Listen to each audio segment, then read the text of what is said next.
የኔ አመለ ሸጋ የኔ ወርቅ ሩታዬ እናንተ ብቻ ናችሁ የሚያምርባችሁ። ማታሮች እና ሩታ እንደዚህ ፈታ ዘና ሲሉ ያምርባቸዋል። በተለይ ሩታ በጣም ነው የሚያምርባት ማለት ነው። ሌሎችን ያው ታውቋቸዋላችኋል። ሌሎችን የማንማ እንደሆኑ ብቻ ሩታ ያው ስትቀርጽ ያምርባታል። ዛሬ ደግሞ እንግዲህ በዱባይ ከተማ ግመል ላይ ተሰቅለው በቲክቶክ ያተለቁላቸዋል። በቻኩ በዛኛው ቻናል ይለቅላቸዋል ማለት ነው። እና ግመል ላይ ተሰቅለው አብርሽም ወደቀ፣ ሩታ ወደቀች።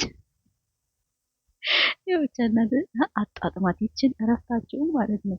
እንደዚህ በጣም አርጋ አጣጥማታል። አንደኛ ያው ሙሽራ ናቸው፣ ሁለተኛ ደግሞ ለመዝናናት እስከመጣችሁ ድረስ እንደዚህ ፈታዘና እያላችሁ ያልና እንኳንም አማረባችሁ፣ እንኳንም ሳቃቸው። ሁሉ ነገራችሁ ብቻ ያምራል። ለእኛ ያምርና ለምን ያምራል። እና ሌሎቻችሁ ደግሞ እንግዲህ እኛን እያያችሁ እነርሱን እያያችሁ ማሙሽን እያያችሁ የምትቃጠሉ ሰዎች ያው እናንተ ስድብ ብቻ ነው የምታውቁ፣ ሌላ ነገር ምንም አታውቁኝ። አንሳደብ ምናምን ያው ስንፈልግ እንደግፋቸዋለን፣ ሳንፈልግ ደግሞ እንሰድባቸዋለን። ለምን ነው የምንሰድባቸው? ስህተት ካየን እንሰድባቸዋለን እንጂ ሁለቶች እነሱ ብቻ ይቅበጡ ያምርባቸዋል ማለት ነው። እስቲ እንግዲህ ዛሬ ቪዲዮ የለቁልን ዛሬ በአብርሽ ቤት ነው ምስል የሚለቀቀው። ዛሬ በአብርሽ ቤት ይለቀቃል እና እነሱ እንግዲህ በዱባይ ከተማ ዘና ፈታ እያሉ ነው ብቻ ከግመሉ ላይ ማለት ነው። ሩታ ስትወድቅ አብርሽ ወይኔ ጉዴ!